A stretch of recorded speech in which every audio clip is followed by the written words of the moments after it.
Here we have a simple middle school dissection, which is the basic and simple worm. So right around here, you can already see that there's already like three separate areas of the worm. You have this long one, you have the middle one, and you have the shorter, longer one.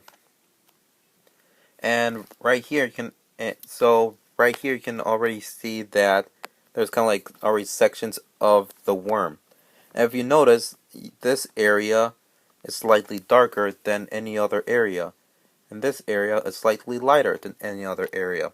And the reason being is coming right up. So right here, we have the anus of the worm where it poops. Here we have the clitellum, which is the lighter area, which secretes a viscid sac in which eggs are deposited. So that's why it kind of gives like the lighter color, because the fluid is also light. And right here is the more darker region, because that's where all its important and internal organs are stored. And at the end of this tip is simply the mouth.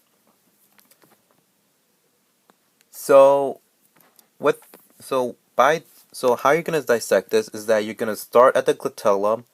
You're gonna take your scissors, or that's not even necessary. If you want, you can just use a pin.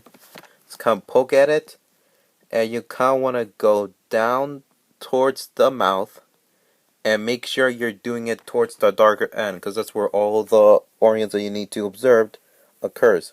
Well, it's located at. So then, once you do that, you can take the flaps. You're gonna pull them to the side, like so. And then you're just going to hold them down with some of the pins, or the one that you just opened with. And here's an example of what the insides of a simple worm looks like. First, we have the pins that we use to cut open, holding the flaps. And here we have the clitellum, and can kind of already see that the dark area right around here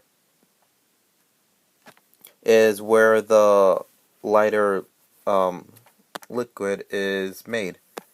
Here we have the crop, which acts so like a stomach for the worm. Here we have the gizzard, which is an organ where food is kind of forced down the crop. So like for us, the muscles along our throat leading to our stomach would be considered a gizzard in this example.